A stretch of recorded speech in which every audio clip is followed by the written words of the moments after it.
Good evening, ladies and gentlemen, and those who fall into neither category. This is Star Trek Reliant, and tonight I'm your temporary DM, Geraldine Blackwell.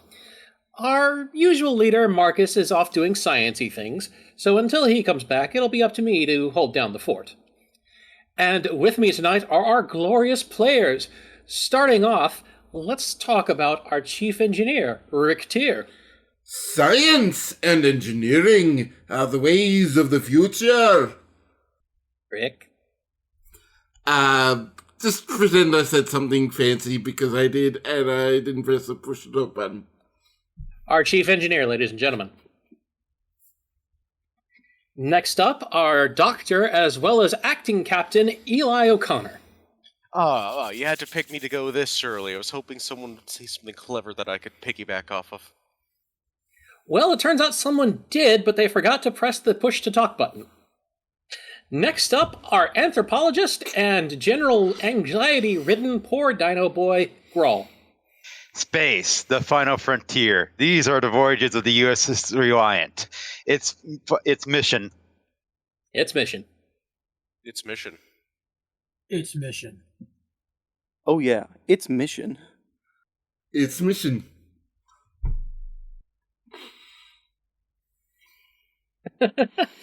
Right, anyway, moving on. Our scientist and engineer, man out of time, D.B. Wells.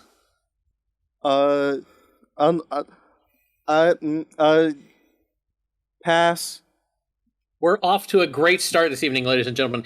And finally, but not least of all, our pirate engineer and security expert, Jorog. Hand me my sword. It's slashy stabby time. Oh dear.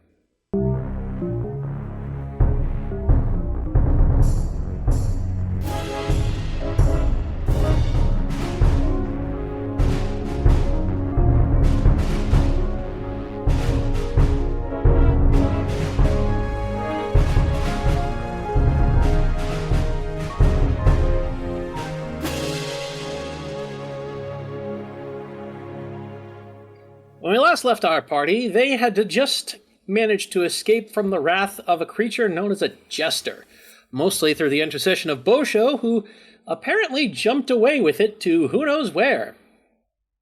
The group, however, now remains in a round opening in the forest and swamp, filled with wreckage from previous battles, and, along with that, an Argo, a set of confused Starfleet personnel, and an urban mech in need of repair. So, given that that is the current situation, what would the group like to do? Let's ask the captain. That's Nick. Oh, fuck, that's right. What are my options? My brain is not very functional right now. Your options are pretty much to do whatever you want, but as a DM, I might suggest that you guys might work on repairing the damage to the urban mech, which you had felt was considerable enough last, session. Checkers could do that on his own. With no help. He's got the tools. As you wish. I guess Daniel will get out and go over to fix the giant robot. He can help, okay. Alright, there's plenty of scrap metal to use around to patch the hole on the urban mech, but it's going to take a little bit of effort to make it work.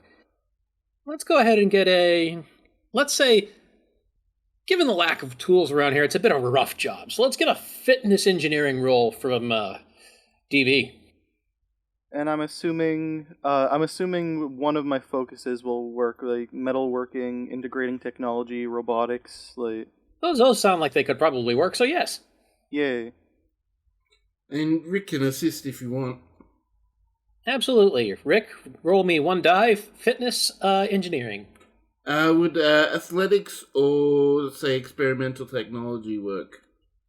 We'll say athletics would work, because this is definitely not going to be easy. Jorog can lend a hand as well. He has improvised construction. I just barely missed out on a third success. I only have 4 in engineering, unfortunately. Jorog, we'll have something for you to do here in a second. Usually, according to the rules, only one person can assist. Righto. Just waiting on Rick's assist roll, just so the audience knows. DB rolled a 5 and an 8. Both are successes, so we're already moving along with 2 successes here. And it starts to make me wonder if DB has hidden an exoskeleton inside his spacesuit. Of course, then that'd be an endoskeleton. There we go. Took a couple of tries to get it through, but Magella has rolled a 2. I see. Magella's up to her usual problems today. All right. With an extra 2 successes from Rick, this gives the group 4 successes in repairing the urban mech, generating a total of 2 momentum for the group, if anyone wants to keep track of that, because Lord knows I won't be able to. It's not pretty, but they managed to hoist up enough armor plates and tack weld them in place that there is no longer much of a hole left on the urban mech. It ain't pretty, but it'll do. Meanwhile, Chorog, were you still interested in modifying the Argo at all? Yeah, Chorog would like to upgrade the armor and also tinker with the gun a little bit to squeeze a little more juice out of it. Well, which one would you like to start with first? There's plenty of Caltech parts lying around that you can use. Well, considering all the scrap metal laying around, I think Chorog's going to start with upgrading the armor. All right, go ahead. Your focuses, I think, for this would probably apply, because I think you have something in jury rigging or creative engineering, that sort of thing. I have improvised construction, criminal enterprises, and mechanical tinkering. Well, improvised construction would definitely be what's working here. So let's see, this role is probably just going to be a standard reason engineering. All you have to do is pick out the right scrap. Reason engineering? Yep. 3 and a 4. Given the fact that this also given that this also falls within your engineering, I'm actually going to guess that that's 2 successes. Because your engineering is 3 or less, isn't it? Or 3 or more, isn't it? My engineering is 4. Yes, so you definitely have 2 successes. So we're going to go ahead and call that another banked momentum. You guys are off to a great start, which should help later if things go south. Chorog, you are able to find all sorts of Caltech armor plating around. These guys were busy trying to build emplacements and defenses when they got jumped by a horrible, horrible creature. And then an urban mech came along and stomped on the building they were trying to build around, and, well, they didn't have a good day. But their loss is your gain. With all the armor plating, you're able to restore everything that you had to take off the Argo to get across the swamp, and it's now probably even meaner, since instead of just steel plating you've grabbed from a junkyard, this is legitimate armor plating designed to deflect weapons fire. Yeah, I'd like to see these guys try to punch a hole in our armor now. This stuff's great. This is industrial grade. While all that's going on, I do wonder, what's Goral doing right now? How is our little dino friend doing? Coral is still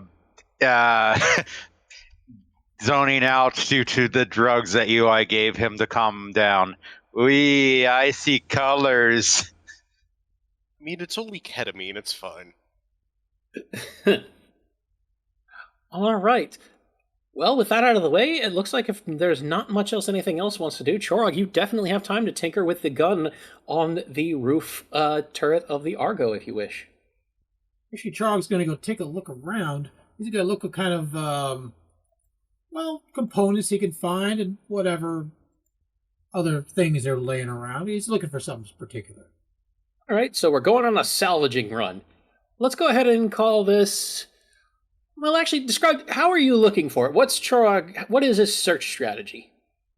Well, first off, considering that there be pirates around, and Chorog's favorite blade is stuck up on the Reliant because he didn't think he'd need it, he's looking for a replacement blade. Something to his liking, something that he can possibly make himself. Because why settle on a stock blade when you can make your own? What I meant, rather, is Chorog just jogging around, giving a glance over? Is he going to piles of junk and digging carefully? How are you searching? Chorog is one to search methodically, looking at every piece, looking to see if that piece will be useful, or if that's a piece we can just take with us for a need that we don't know that we need yet.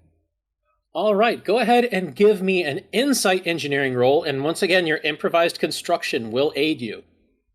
While he's rolling, I just want to say that John Doe is also not having a great time mentally. He's just still got his laser pistol drawn, just kind of not trusting that we're safe right now. Pim looks over the back seat at him. I really wish you'd put that down, considering that half the time you're pointing it in my direction. Pim looks back at him. You in there? Huh? Could you stop pointing the laser pistol at me, please? Okay. And just, John just kind of, he just holsters the pistol, and I guess just kind of stares off into the distance looking for movement on the horizon. Pim reaches back and just gently punches John Doe on the shoulder and says, Ah, come on, don't you know an adventure in the making? You're going to be able to tell your kids about this, or your grandkids, or somebody else's grandkids. Something. No response. Meanwhile, Chorog, you have actually had a very good time of it. In particular, what would you like to find? Because whatever you were looking for, you've most likely found it. You've found at least 2 pieces of very good salvage. Well, first thing that Chorog found is a actual toolkit. Something that he could definitely use on board the Argo and for his own personal gain. He also found several high-tech components that he can graft onto the laser. All right, so we've got parts to change up the gun a little bit, and we've got some lovely, lovely Caltech tools. These look like they were tools made in Trident. They're exceptionally old, but also very high quality. You're not even exactly sure what some of the tools are, even. While all this is going on, I would like to point out that some of our other members... Well, Kara's asleep in the back seat, looking not the best she's ever looked. Tsetsa and Graves are very studiously ignoring each other for the moment. And we all prepare to move on.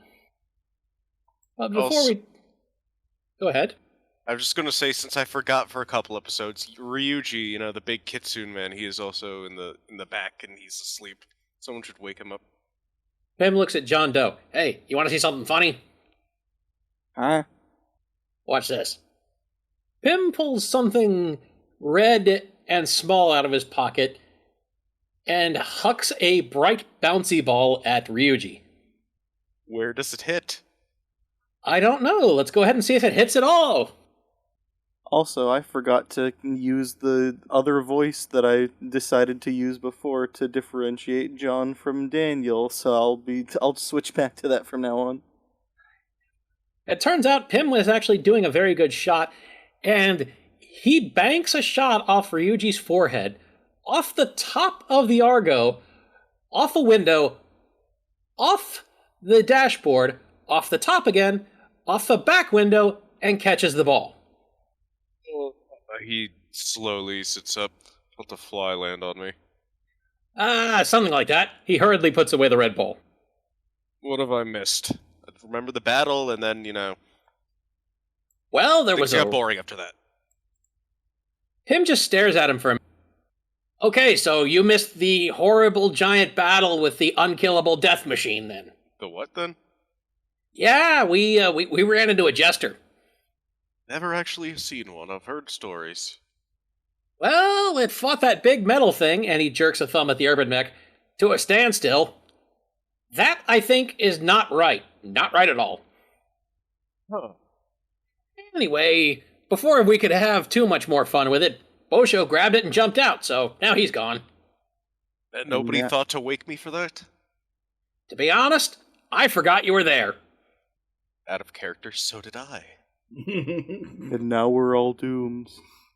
Bosho's gone. We don't have a chance at anything anymore. I mean, why am I even? And John just goes back into he's spiraling again like he did before. Ryuji Gibb slaps John Doe. Get a hold of yourself. I'm still here. John crawls up and just taps on John's leg and says, I'm still here too. And John Doe just kind of just and like goes into a kind of fetal position. Eli sighs from the front. Do I have to give someone another shot? John looks at other John up and down and just says, hard to wear your seatbelt like that. What's the point? I'm gonna die soon anyway. I don't stand a chance out here. How many days you been saying that now? How old am I? I don't know. Let me scan you. Eli says, getting his tricorder out. Pym just looks back at John and says, if you've been saying you're going to die every day for however long you can remember, and you've been wrong every time, isn't it maybe time to start considering that, you'll be wrong next time you say it? But if that's the case, then if I start thinking I'm not gonna die, then that means I'll probably be wrong and I will die, and that means That does track, Eli says. Pym shrugs and kicks back, putting his feet up on the dashboard. Yeah, well, if you ask me, it's better to live happily and die happily than to worry about what's going to happen tomorrow. I mean, that's been my entire lookout through all life, and look at me, I'm doing great. John Doe just kind of gives him a look and goes back to his worrying. Now, unless anyone has anything specific, we may wish to take a small break here, because Chorog was getting ready to do some engineering work, but it looks like he's had to take a phone call. Alright, break time. Unscheduled break. So, Unless someone can think of something. I'm back. Sorry about that. Never mind. No break. Unscheduled break canceled. All right. Chorog, you have your tools and components. What now? While everyone's doing their thing and repairing the urban mech, Chorog is being the process of first off upgrading the laser to get a higher yield out of it. Which laser is this? Because the one mounted on the Argo is actually a railgun. Oh, the one of the railgun, trying to get more power out of the railgun. All right, just making sure you didn't mean John's pistol. Although I'm not sure John would appreciate it. And no, I'm not touching John's pistol. I am messing with the railgun. I'm saying it so we get a higher yield blast out of it. All right, go ahead and give me a control engineering. And with my focus in small, well, this is not exactly a small arm. Yeah, this is definitely not small arms. What was it? Fitness engineering? Control engineering. Control engineering, sorry. You're trying to do fine finesse work. Good lordy. Now, for the audience, those rolls weren't great, 13 and 10, but Chorog is an extremely good engineer, so they're both successes. Chorog is also a pirate who is also used to customizing his ship's weapons. Chorog, you're not sure what more you could do to this railgun, but what the hell, you can always add more magnets. Baby steps, baby steps. I mean, we'll get that part when we get to it. I mean, I'm not exactly looking to tear a hole in reality with this thing, but, you never know. Yet. Keyword, yet. Now Chorog turns his attention to the swords that he found. He found 3 different swords that he liked. Different parts of them tickled his fancy.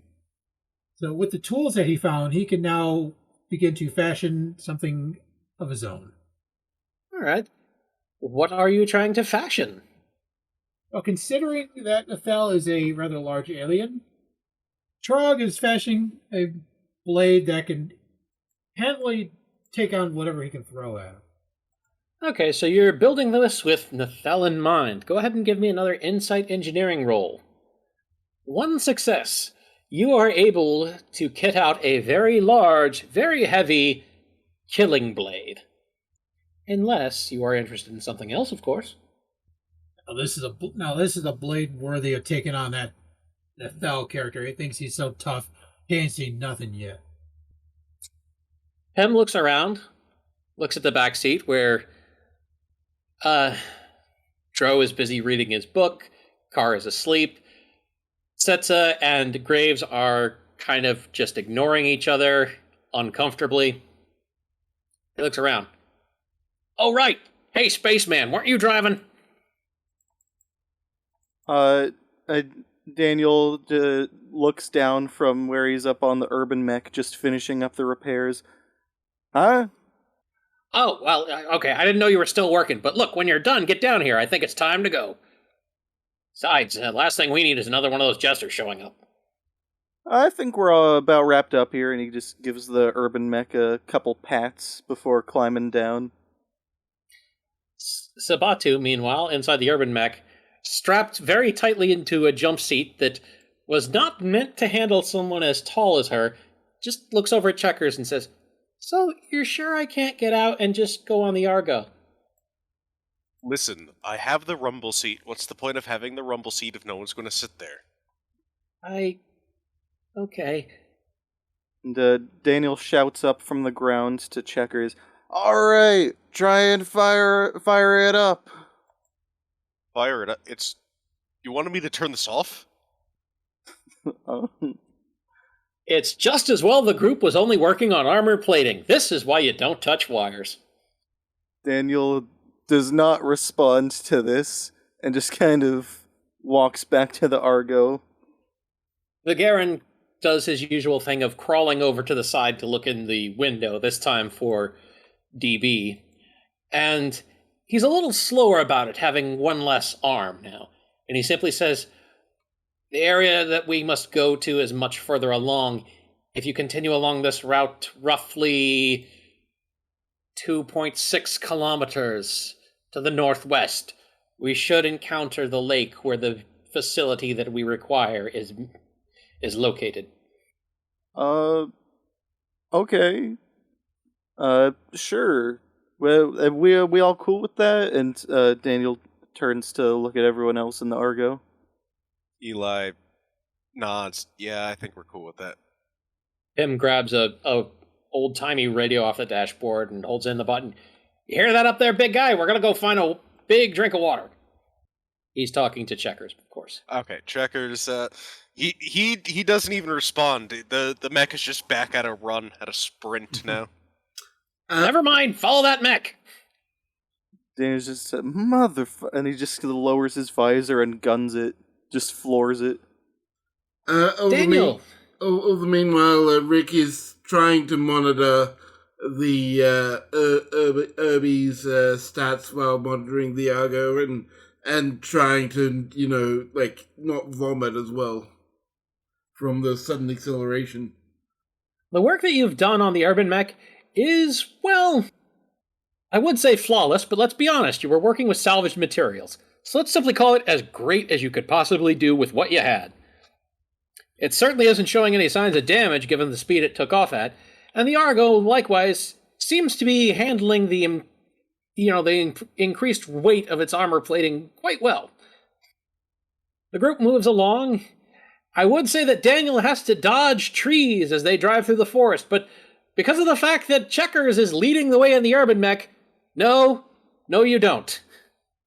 What forest? That pretty much is what could be going through everyone else's mind. It's a bit of a bumpy trip. Somehow Pym still has his feet up on the dashboard, leaning back. Beta. This is one of those strange places I never thought I'd end up. But I've heard all kinds of things about it. And, what? Yes, what I was going to say. You see, anytime somebody gets snatched up from wherever they are, they end up on Alpha. That's where everybody starts out. But, you see, yeah, I think we can all agree that the current caretaker is not exactly prone to the best judgment. And this has been true throughout history. Caretakers, they make mistakes. So, whenever they manage to get a hold of something that just doesn't fit on Alpha for whatever reason, the Guardians round them up, send them through a portal, and they end up here. This is where all the refuse from Alpha goes to try to eke out an existence on this barely habitable rock. So this place is full of ferals, dangerous wildlife, all kinds of stuff like that. Isn't that great? Not really. I swear, am I the only one around here with a sense of adventure? Come on, when are you ever going to have this happen again in your life? Hopefully never. Well, to be fair, this is more likely every Tuesday for us. You'd be surprised.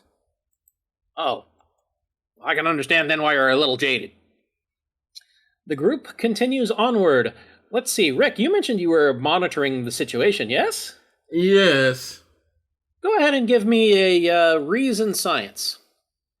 I would say reason engineering, but I'm afraid I can't quite swing that. Yeah. Okay, at the edge of sensor range, every once in a while, you just get a little blip of heat. It looks like something that's just a small bit smaller than the Argo. Whatever it is, it's big and heavy, and it's keeping pace with you, although at a distance. We're being followed, tracked. Something's just at the very edge of our sensor range, keeping its distance. Are they on a direct path behind us? It looks more like they're actually shadowing you from the side. Like From the side, so that... Yeah, I mean, they're following the same trajectory, they're just not directly behind us. Alright, so... Yeah, if they're not following our trail, that... I can't have that fun. And I have to ask, just because the thought occurred to me, were you just going to toss a bomb out the back? Maybe. Is it in weapon range? Can I try to discourage it? You could try and get a fix on it visually if you want. It's going to take a bit of effort to zoom in on it, though. Would you like to try? Not like a live fire exercise. Well, let's get some eyes on it before we shoot, maybe. But then again, I guess it is up to you. Well, the railgun does have a somewhat powerful scope on it. Let's go ahead and get a control security to try and get eyes on this. Are there any like binoculars or whatever they're called in Star Trek in the Argo? Sure. This is full of all sorts of survival equipment. Alright, Chorog. You managed to get it on your scope for a second, and you have this strange animal. It's only a bit smaller than the Argo. It's four-legged, loping, running along. It has a very long neck, a sort of long muzzle. It looks vaguely carnivorous, but also incredibly fluffy. It just lopes along, and then after a second, it looks at you. Dead at you. Through the scope. And it stops and swerves off to the side, out of sight. I don't know what that was. It looked like a big furry giraffe, but it ran away. It took one good look at me and ran away. I can't explain it. What do you mean it took a look at you? It looked at me dead on through the scope. It saw me. That's disconcerting. And I've put a picture in chat of what the creature looks like, based on what Marcus had given me before, as a aid. Oh no. I don't know if that thing's carnivorous, but I don't like the look of it. It's a floofy thing. Does Daniel know anything about this based on the description with the information that was downloaded into his brain from the goat internet? Surprisingly, no. Although, after a few minutes, you do feel that familiar voice in your head with just almost you can hear a smirk that simply says, maybe don't shoot at it just yet. I was literally just about to have Eli order, maybe let's not, harass the local wildlife like that. And then, assuming Eli does give that order, He's still Daniel, going to. Yeah, and then let's just say after Eli says that, however he wants to say that, Daniel will just nod along. The jester thing, fine. If you see one and it's headed towards us, fine, shoot it. But if it's just that, nah, I'll leave it.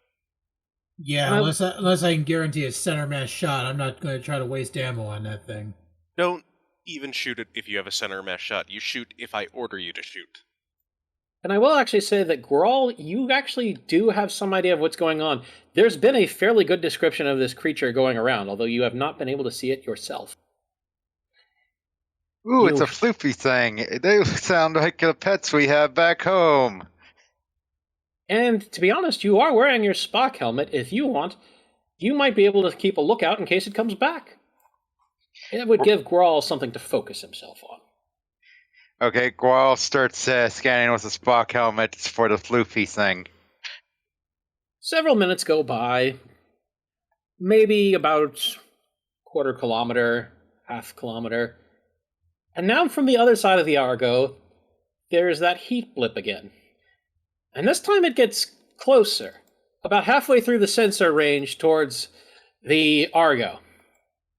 And Grawl, would you like to go ahead and give me a, let's say, reason science roll, or insight science, your choice.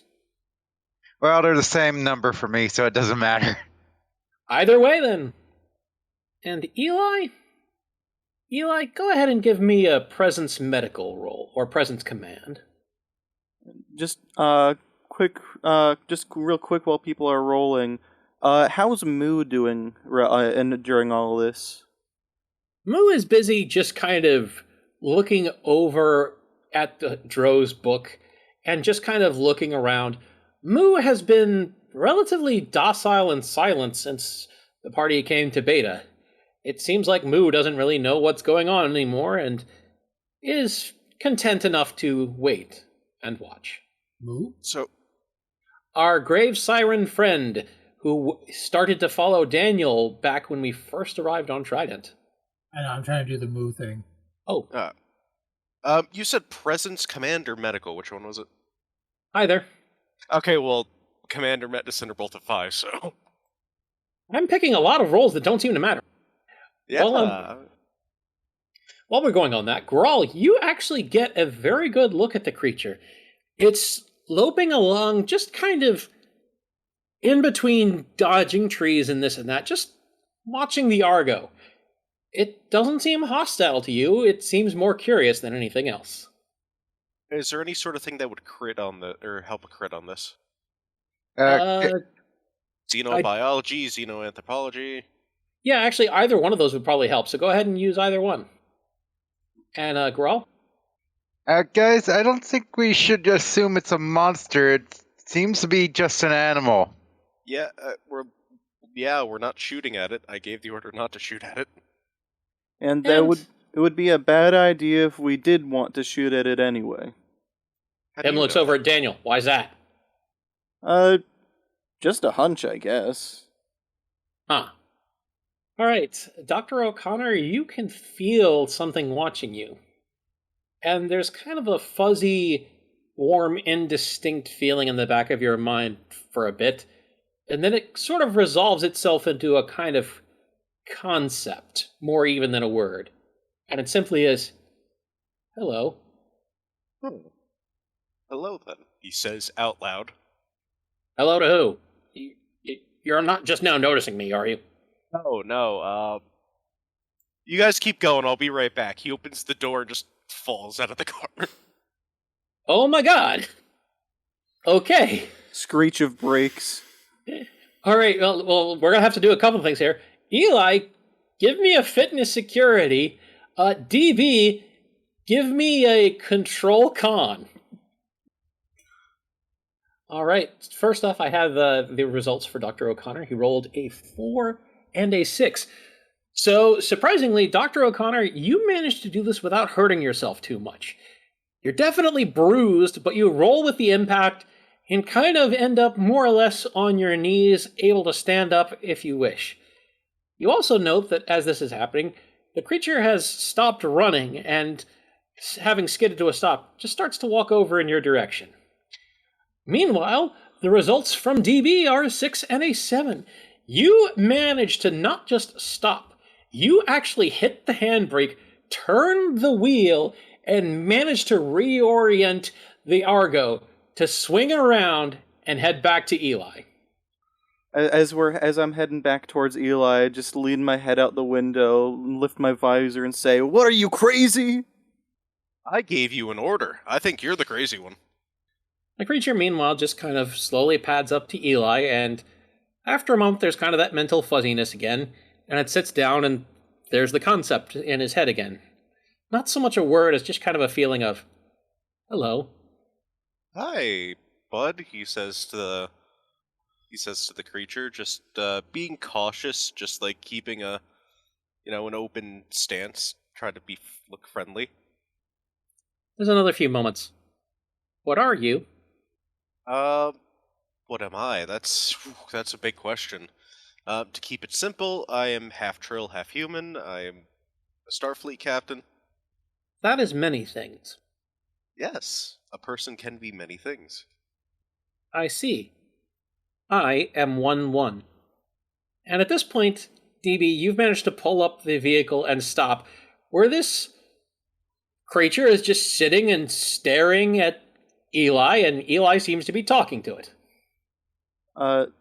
Before Daniel gets out of the Argo, he just turns to Pym and asks, "Is telepathy common in Trident?"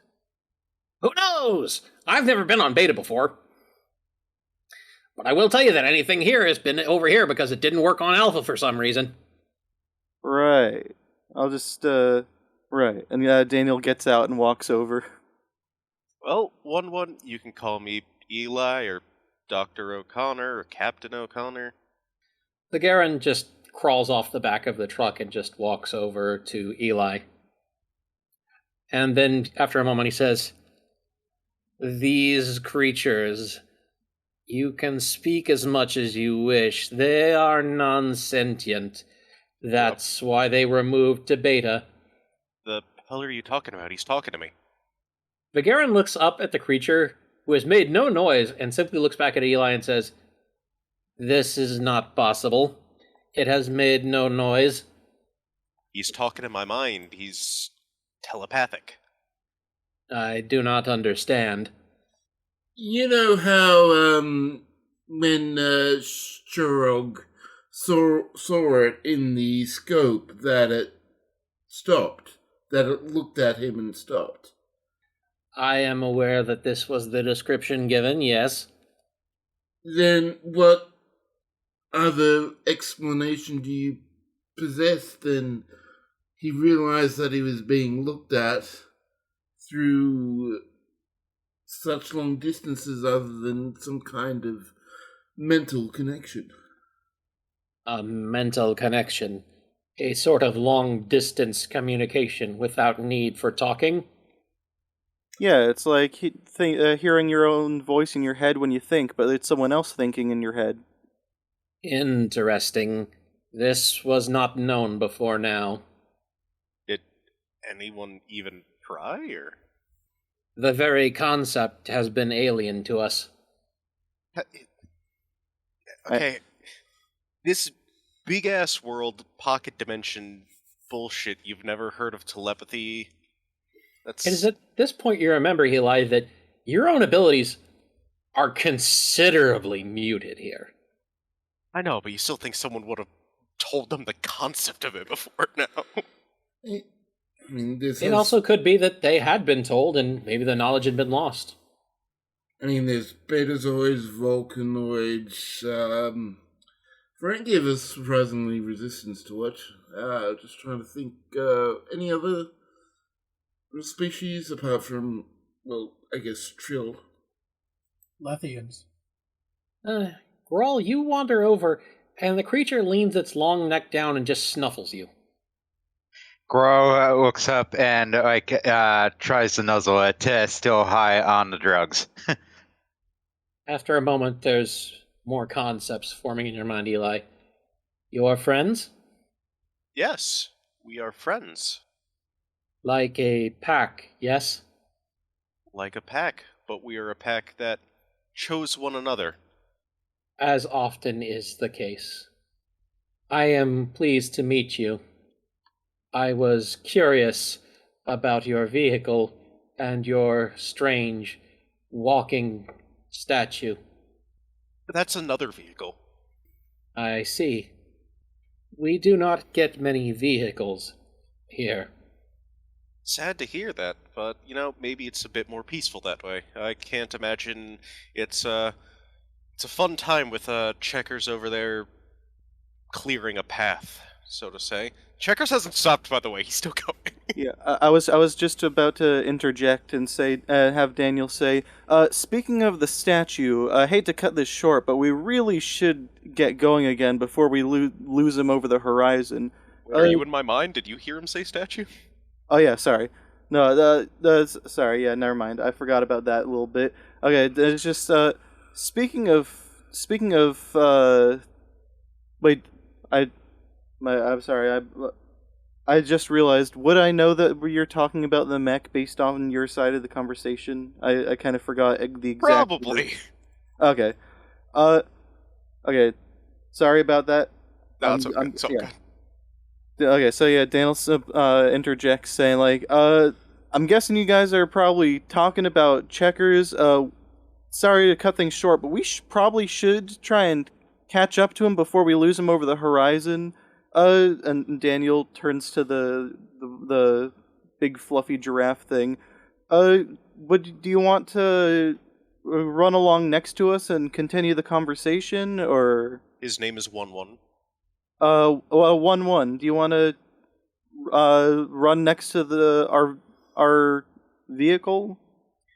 Meanwhile, we're just going to do a quick smash cut to the interior cockpit of the urban mech, where Sabatu is bouncing around in the rumble seat looking over. I think they stopped. Shouldn't we stop too? I mean, we can take it down from, I don't know, what are we going, like 60 kilometer? Yeah, we could slow it down a little bit. I'll go to 30. You know, technically, this isn't even an urban mech. This is a suburban mech, but hey, that's why it's faster. And you know, with checkers being checkers, I'm going to say that he did say that out loud, unprompted, to no one in particular. He said that to Sabatu. Oh. That was because Sabatu said to him. I think she just... Well, I've already forgotten what she said. Moving on.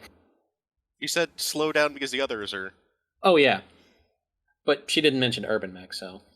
But, you know, the point is he has dropped extra information on her. Cut back to the group. And, Daniel, you feel the creature looking at you, and something sort of scratches at the back of your mind, but you don't get anything. It's just... Daniel just kind of, like, tilts his head a bit and says, I think you're trying to say something, but I'm not quite picking up on it. And Daniel turns back to Eli. Eli, can you tell if 1-1 is trying to say anything to me, or? 1-1, you are trying to communicate with my friend in the strange suit, correct? I had been attempting to. Is he not able to understand my wavelength? I don't believe so. Maybe it's because I am empathic, I am more receptive to it. I see. And, Eli, you feel an uncomfortably strong gaze from 1-1 for a minute. And I would like you to go ahead and make a fitness command roll. Alright, fitness command. All Can right. I use a momentum to re-roll that 19? I want to do better. Sure, you can spend 2 momentum, and I think you'll either be down to 1 or 2. We'll be down to 1. I think we have 3 right now. Okay, yeah, that's better. Okay, Eli, you first off generate another momentum, bringing us back up to 2, so it was only a net loss of 1. And you understand immediately what's going on. 1-1 is just reaching into your head, looking through your memories and pulling out bits. And before you can really say or do anything about that, the beast, to the entire group, speaks slowly. Communicate this way? Hey, you got it. I got that one. Strange. You get used to it. It's strange feeling you in my memories. I'm sorry you had to see Norfolk. I apologize. It was the quickest way to learn. It's fine. Next time you have to do something like that, usually people like it when you at least ask. Apologies. So, I guess now that you can answer, do you want to come with us? Maybe it might be hard to talk out loud while we're driving, but you could at least talk to Eli here while we drive through your mind. Through your mind? I think you probably mean through the forest. No, I meant like talking telepathically. Oh. Okay, while driving, talk... Okay, now I get it. Yeah, I probably could have worded it better, but... It's fine. Technically, grammatically correct. 1-1 just kind of nods and just says, I will follow. You are curious creatures. And you are curious in turn. You've seen my memories, so you should know what Starfleet is, like what we're about. Like, if only a glancing thing. Discovering strange new life. Discovering new life forms. And you definitely fit that. 1-1 sort of shakes its head and says, No, I took only information about communicating. Speech. Okay, so you definitely... Oh god, I hope I haven't tainted you with all the swears. You have a feeling that if the creature could smile, it would be. It leans down and just kind of noses Grawl again. Small one. Yes, I am small. Wee. I am detecting strange brainwaves from this one. Odd thoughts. He's on medication right now. He's a bit, anxious, to put it lightly. Ah, illness. He will require watching. And 1-1 just kind of leans his neck down, gently grabs Grawl by the kind of back of his uniform and the scruff, and lifts him up and puts him on his back. Wee. I can watch. Daniel just kind of claps his hands together, just like, okay, so we all good to go? Because Checkers is very steadily becoming a speck over there.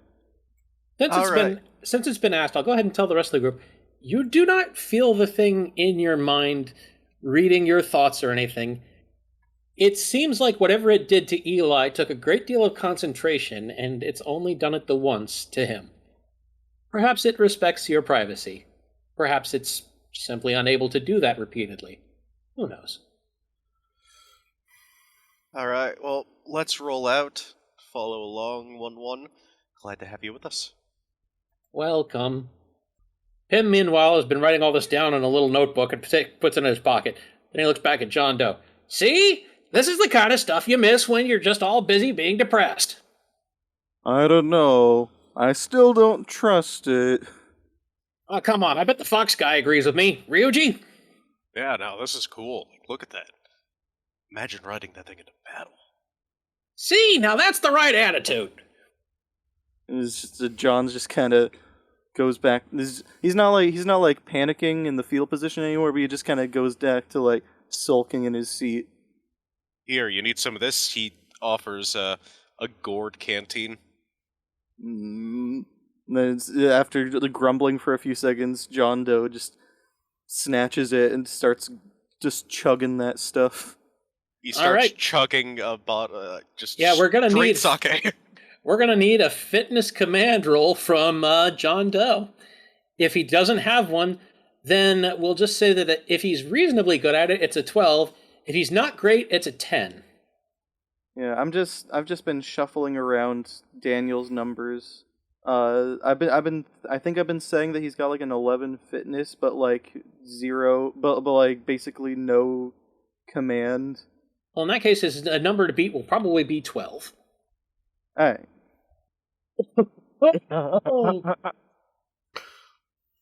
For our audience, a 16 and a 20. John Doe, you pass out. Just drinks himself into a stupor in a matter of seconds. He just starts snoring loudly in the back of the Argo. See, now that's what I call efficiency, he says, taking his gourd back. Usually it takes me about 3 entire things of these to get me like that. Now, at this point, we're going to go ahead and cut real quick from this group to the urban mech. Checkers! As you're stomping your way through the forest, the edge of your sensors, you start to pick up heat signatures. Oh boy, it looks like it's my birthday. Sabatu. Oh, good. That's a good thing, right? Yeah, look at all these gifts that are here. Oh, the red dots don't look like a good thing. Oh, no, they're fine. They're probably gonna die, but yeah, they're fine. They're fine to have. I'm going to clarify. I'm going to shoot them. Probably. Hopefully. Oh no. And as much as she's able in the rumble seat, Sabatu kind of curls up and covers her eyes. So, Checkers, you have detected these heat signatures. What now? Lock on with scanners, see what it is, but that's probably going to reveal his position. Alright, let's go ahead and get a, let's say, control science roll from Checkers. Give me just a moment. Instead of science, could I perhaps engineering? I'll Since allow I'm it. doing it through the mech. The mech I'll- is doing it. I'll allow it. Alright, and you said, Control engineering. Control. Okay, so that's better than doing control science, because that would just been 9 total. Oh, In this case, it would not have mattered.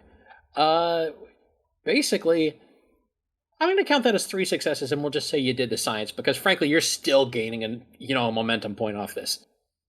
And what's going to happen here is that you immediately identify these things as hostile, about the same size as you, and they're not on visual, and they're not moving.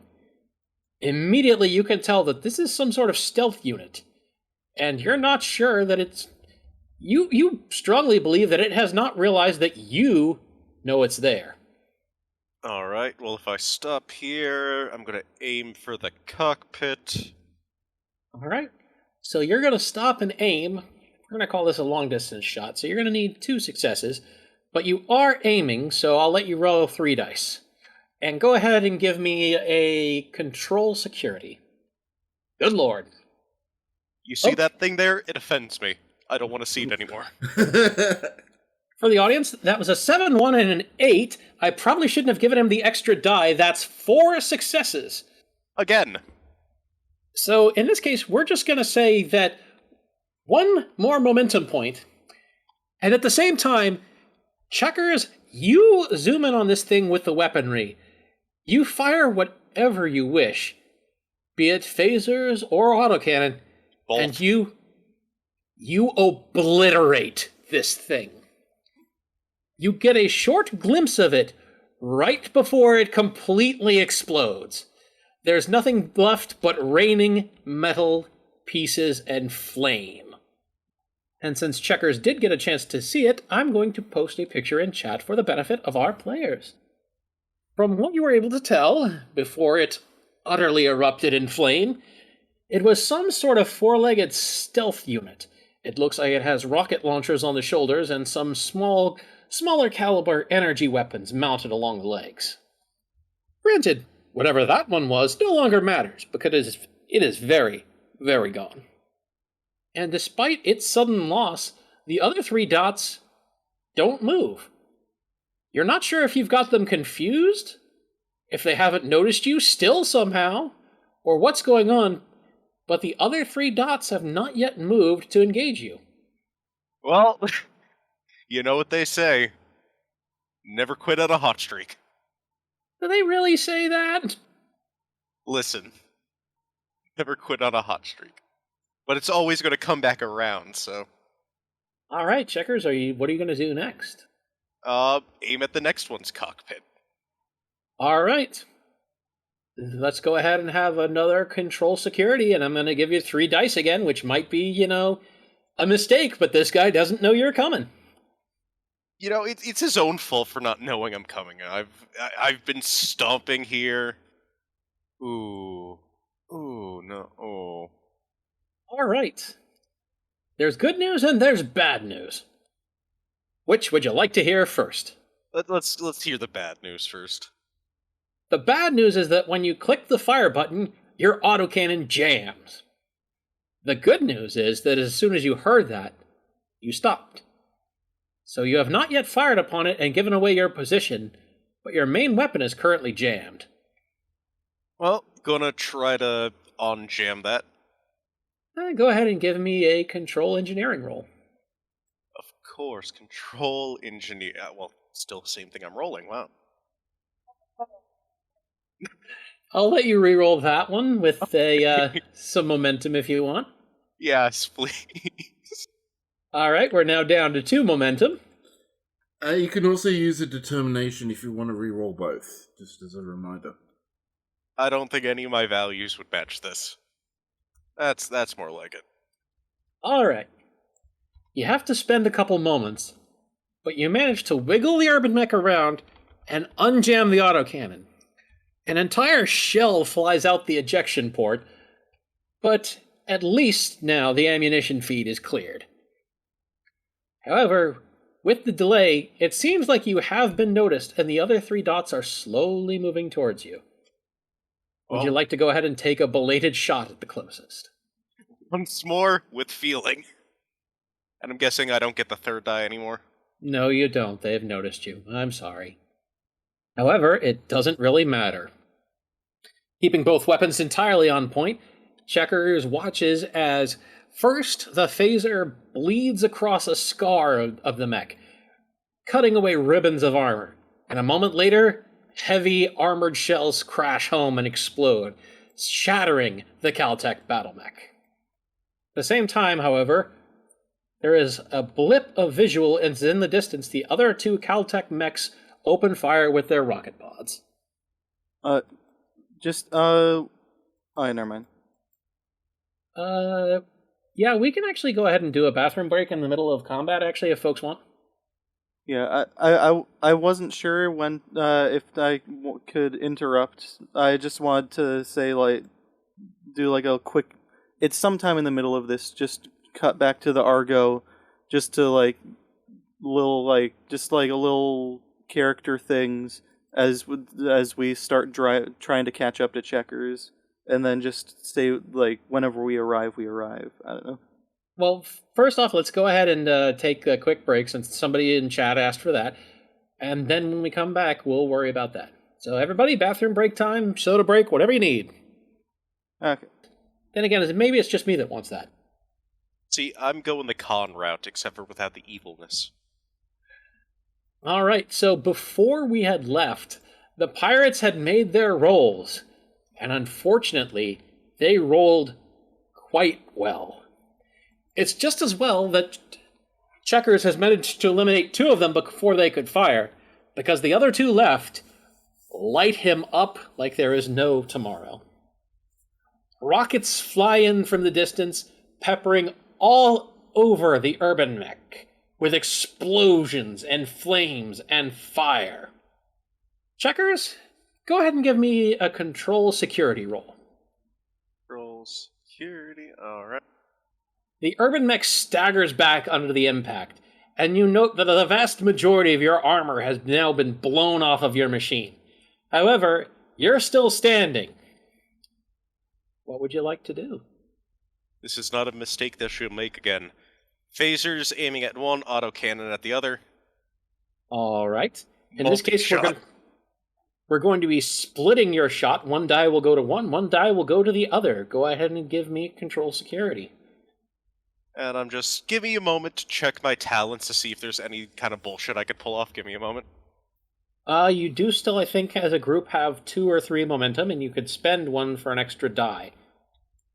Oh, for sure, but I'm just want to see if my talents could help as well, because, I forget their name, but could the person that's in there with Checkers help in any way, or... Sabatu is not able to really do anything about the mech. For one thing, she can't actually reach any of the controls, considering the rumble seat is sort of an emergency passenger seat. It's neither comfortable, nor safe, nor able to work the controls. Okay. Sorry, I'm just checking these. Okay, and I don't think Rita's Eternal is going to help, so yeah. Probably not, but while you're doing that, let's go ahead and cut back to the Argo, which is flying down the road towards our group. Well, actually, it contains our group, and it's flying down the road towards the members who are not in our group currently. 1-1 lopes along, effortlessly keeping pace with the vehicle, Grawl on his back. I just want to... I'm sorry. I was just saying, and we. Moo just kind of looks out the window at 1-1 is just... 1-1 looks back for a moment, and then back at the road ahead. As we start to hear explosions in the distance, Daniel's just ranting out loud. What is that? What are they doing over there? We just fixed that thing. Pim has a pair of binoculars to his eyes and says, I don't know, but it's really pretty and I wish I could see it closer. Oh, well, we'll get to see it closer. And if Daniel wasn't going full speed, he is now. We cut back to Checkers as he opens fire with a split shot across the two mechs. He manages to hit the first one with the phaser, cutting off a reasonable amount of armor, but not doing any particularly heavy damage. The second machine, however, he smashes into with the autocannon, knocking off the vast majority of its armor and knocking it flat on its back. It will have to take time to get up. And now, the pirate's turn. First off, let's try to work on the machine trying to get back up. Magellan's in a mood again. Okay, the other pirate starts to get up and then slips and falls in the mud. So he has wasted his round, and the other pirate will fire upon Checkers. Woof! The other pirate lets loose with the rockets again, and they slam into the urban mech. And, Checkers, I'm going to need another control security from you, and I'm going to need 2 successes. Can I re-roll that 15 with a momentum? Absolutely you can. Make a note of that. Man, this is some of the most momentum use we've gotten since I've joined. Someone asked what the momentum should have been at. From my experience, it should have been 3, and then it would be down to 1 now. And that's 3 successes total. All right. So, actually, you manage, by hitting the jump jets at just the right moment, to jump, and all the rockets that were headed towards the urban mech pass just under your machine's feet. And then you slam back down to the ground. And, Checkers, what would you now like to do? Well, I'm going to use the jump jets again. I want to jump into the air, land on the one that's still on the ground while firing at the other. So is that going to be another split thing? Or is that going to be like 2 separate rolls? It's going to be 2 separate rolls. Let's get a control... let's get a control engineering for landing on the first one. Which is the same roll as shooting, so... Alright. You slide up and come down, and you basically crush the rest of that one mech into the mud. Its power signature fades as you basically stomp the life out of it. And go ahead and give me a control security for your firing. Rip Bozo. An excellent roll. As you jump through the air doing this, you lock the autocannon on and proceed to spray the cockpit of the last Caltech mech across the landscape. And just like that, it's over. Should write another book. It's the Badu, just from the backseat, just kind of shaking. Is it over? Oh, yeah, we won. Yay. At this point, the Argo is finally catching up, and I'm swerving around missile craters that were made behind the urban mech. And just Daniel's shouting into his comm badge, "What the hell were you doing over here?" Daniel, give me a control con roll. Oh, no. Maybe. All right, I love this one. Daniel, you don't manage to avoid one of the craters. In fact, the Argo plummets down and then up and out of the crater, sailing through the air, right towards the urban mech. Checkers, give me a control engineering. It's sending. God damn it, hold on a second. What the hell were you doing over here? Whoa! Ah! These Cleaning are up. As the Argo comes flying through the air, Checkers very casually sidesteps, and the Argo just kind of lands in the mud, stuck. Grumble, grumble, razza, frazza, climbing out of the Argo. I was worried for a second that that ejected shell that didn't fire was going to come into play. That we were about to get Warthog launched. No. Oh, good job, Daniel. You had one job. Well, I mean, we're still alive. Didn't he kind of, manage it? Yes, Yeah. but now we're stuck in the mud.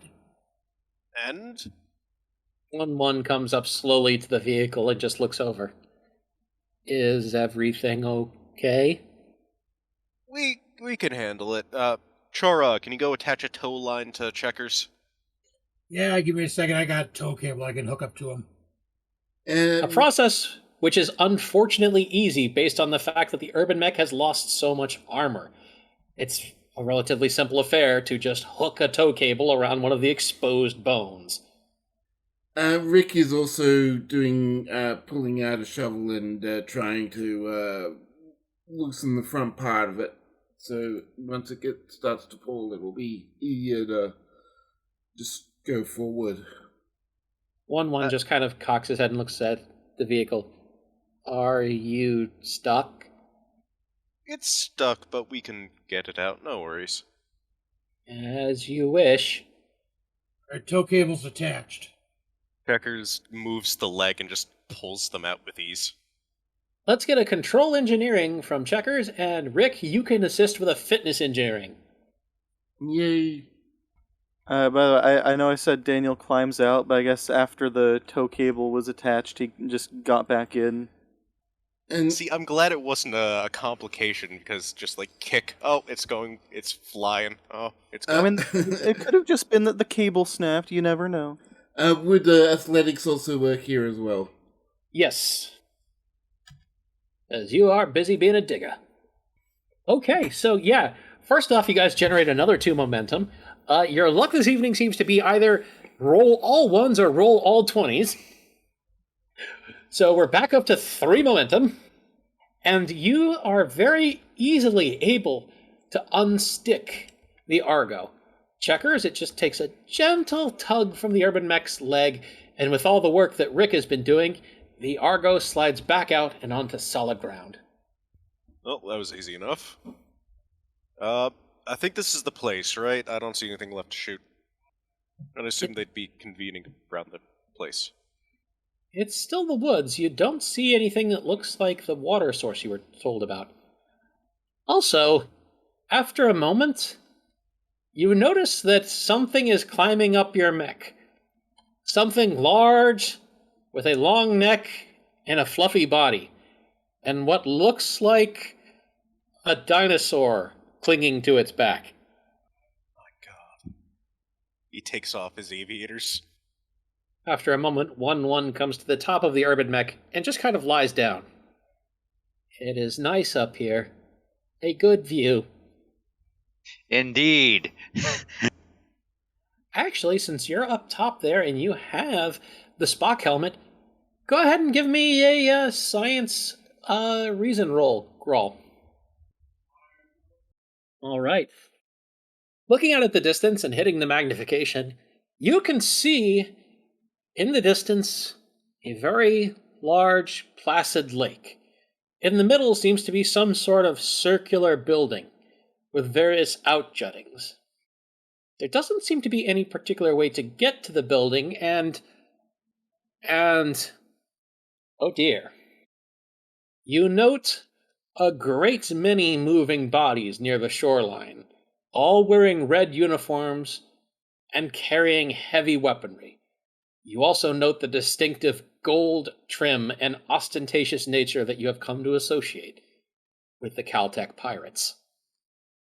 Hey guys, I think they have some sort of fortress ahead. There's some place surrounded by water, which looks like a castle, and they've got all their guys walking around dressed in ostentatious red and gold, like they're having some sort of big show of force. Checkers takes a pair of binoculars and looks in the direction. Indeed, there's a whole bunch of infantry down there. Oh, crunchies. Pim just kind of grabs the radio and says, "You said a building in the middle of a lake, right?" Yes, it's it looks like a lake or some sort of other body of water. Hey, I think that's what Bugface was talking about. Pim looks over at Eli. So, I guess we're almost there? Guess we're almost there. And you were saying something about a bunch of people around there? Checkers pipes up. Yeah, they got some crunchies over there. Pim looks up at Chorog. You know what the hell he's talking about? Eli sighs. Yeah, Infantry. he means bodies. And if they're all wearing red, it means they're easy targets to pick off from a distance. What was that thing somebody told me once? Oh yeah, PBIs. Or bloody infantry. Well, I guess we know what we're in for. While that discussion is going on, Rick will be trying to see if there's any, radio signals that he can pick up from the Caltech. Let's see, go ahead and give me a insight engineering. All right. You tap into the comm channels and start to hear some of the chatter of the pirates. And you basically hear, all right, dig in. We have to wait for them to access the main files of the cartographer. Cartographer? I thought it was a surveyor. Look, I don't care what the fuck it is. It's got a map in it, all right? Now everybody dig in, and then you hear another voice on the line, and it belongs to Pim. Oh, hey, are you guys pirates? Shit, we've been scupping. Pim looks at Eli, still holding the radio. Do you think those were pirates? I think they were pirates. So now you know that the pirates are there. They're looking for something inside the facility, and the pirates know you're coming. Eli takes the radio from Pim. Surrender now, or we're sending in the big one. There's a variety of words that come through, and despite the universal translator not translating them, you understand it perfectly. Alright, phasers basically have very long range. Checkers, can you just give him a warning shot? He can try. If he could see it, he could hit it, Well, he can see it with the aid of zooming in and binoculars. It would be a max range shot. And Daniel chimes in over comms, and we mean a warning shot that doesn't hit anyone. No promises. I don't know, Choruk, start doing the math to get an artillery shot off with the railgun. It would be my extreme pleasure. I want to implode at least one of them. Grog, you can go ahead and give us a shot too. Both of you control security. All right. Now, let's see. All right, things do not go well for the pirates. At first, the phaser beam seems to glance off a large energy shield. And then after a moment, there's an explosion behind the pirates as their energy shield generator explodes. And then after that, Chorog, you have free reign to put a round right in the middle of a large group of them, sending them flying through the air. Chorog takes steady aim, looking through the targeting reticle. Let's see how far I can make them jump. Eli interjects, you're gonna have to treat this more like a mortar. We're at a very long distance, and there's shit in the way, so... trajectory, blah blah blah. I think we have range on that. So yeah, I think you got this. Target set, I have the range. Firing. What happened to warning shots? Yeah, this is... Wait. To be fair, the immediate, response was that they tried to shield themselves and blew themselves up. So, adding, more insult to injury by Chorog simply sending a squad flying through the air is, let's face it, just as well. Chorog makes the shot, hits the target center on, and there's just bodies and parts of bodies flying everywhere. Ooh, that had to hurt. Eli, give me a presence command roll. Of course, I gotta switch back to Eli's sheet. Presence command, so... And if any focus applies, I don't know what would, so I don't know what this is for, so... This is for convincing them to surrender, so if you have anything about speeches or whatnot... Emergency medicine, oh yeah, no, you can keep getting... I know, bullshitting. You will continue to sustain injuries. I should know, I'm a doctor. Seriously, it's... After a moment, though, it comes on the radio. Okay, look. We'll cut a deal. We'll leave if you stop shooting. you'll leave and you won't come back? Or because, I have a feeling if we let you leave, you're going to come back and, try again. So, surrender, not leaving. Oh, no, we don't want to be prisoners. You're not going to be prisoners, you're just going to be held until we leave. There's, a bit of discussion, and it just says, look, we just want to leave. We're not being paid enough for this. Is that good enough for you or not? All right, 3 barrels of whiskey. Once you leave, drink them. What? We're giving you 3 barrels of whiskey. So you leave, you drink them, you get drunk. You don't come back. Everybody wins. There's a long pause. Yeah, okay. Okay. Pim looks over. Why are we giving them whiskey? And So where are they're we getting whiskey? First off, the replicators. Second off, so they're too drunk to fight us. Okay. I was pretty sure they were just going to leave anyway, but... Yeah, but I don't want them to come with reinforcements, and I don't trust pirates. Chorog being, the exception. Pim shrugs as if to say, can't argue with that logic. So if they're drunk, they're not going to fight us. Simple as. Ryuji from the back. Yeah, no, that tracks. John Doe snores on the floor of the Argo. See? The group then is free to approach the lakeside. Also, hi, Duncan. Rick is managing the replicator to generate those whiskey barrels. As the group comes up, walking or driving as the case may be, the Caltech pirates are watching them from a distance, clearly not wanting to get too close, but are not doing anything hostile. I guess we're driving up. I guess, yeah, we're driving. And Checker stomping up. All right, you've reached the edge of the lake. Trog is maintaining a steady focus on the pirates in case they try anything. They don't look inclined to try anything. In fact, you get the feeling the only reason they're still there is because someone promised them booze. All right, we got the whiskey ready. There's a bit of commotion at the pirate camp, and it looks like they're drawing straws. And 3 guys are nominated to walk over to the Argo. Eli gets out and gets ready to meet them. He's still got his rifle slinged over his back and his phaser on his hip. The There are pistol on his hip. 3 large Caltech pirates who have come up. They have not drawn their weapons. Nor's Eli, so yeah. The whiskey, right? Yep, barrels should be right here. And Rick They all... presents one of them, and remember, drink it while you're away from here. Yeah, don't worry. We're definitely planning to leave.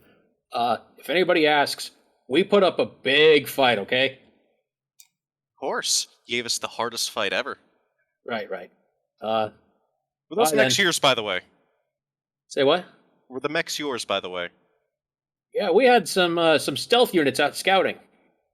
Okay, so you did put up a fight, but it was one-sided, really. I'm sorry. I'm still alive. And I got whiskey. He hefts the That you barrel and they start walking back to the rest of the pirates. Once the rest of the pirates have been joined, they basically all kind of turn and, while still slightly keeping an eye on you, head on out, away from the group. We gave them the crappy stuff, right? We kept the good stuff for ourselves. It's replicated. It's truth be told, we could have just gave them synthahol and it would have been hilarious, but no, that's how we get angry pirates. I'm guessing we just, Rick, what brand did you replicate? There should be a lot in there. He pulls up and there's something from Tennessee. I'm not sure. Oh, you gave him Jack Daniels. All right. I was hoping for wild turkey. I was hoping for Jameson. There's a call down from the top of the mech. I see. This was better than having to fight all of them.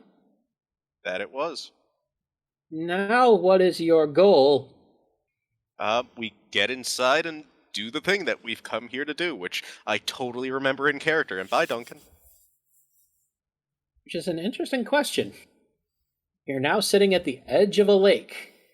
In the middle is the facility you desire. There do not appear to be any bridges whatsoever. And that, I think, is where we'll end for the night, unless anyone has anything else they want to get done quickly. A rousing, round of silence. So I believe that's all for the night. Now, ladies and gentlemen, I hope you enjoyed our game this evening, and I hope you enjoy where we're headed next, because I tell you what, things never go the way you plan. The group has just bought off a bunch of pirates with a show of force and some whiskey. I mean, it definitely works. There's a Teddy Roosevelt quote. You can find it, there's Google. I'm not going to say it. And also, Charles got to test his improved railgun, and it worked fine. It turned the pirates into chunky salsa. And sent a good squad of them flying through the air, some of them in pieces, so, Anyway, if anyone would like to write into us, they can do so by writing into Reliant at starbaseugc.com, I believe. Baz, am I right? You are correct. Reliant at starbaseudc.com. Send us your things, comments, images, fanfiction, whatever. You can just tell us you hate me. I don't care. Send us it in. You want to Reliant send us replacement parts for the urban mech? Send it to Reliant at starbase.ugc. I messed it up. Nick, take it away. We've got a lot of people in this group. Would you like to vote one of them off? Send an email to Reliant at starbaseugc.com. It can't be me, though.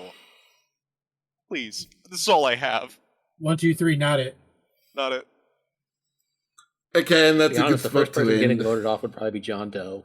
Oh, I no. volunteer as tribute. Oh, no. Good night, everybody. Good night. Good night. Good night.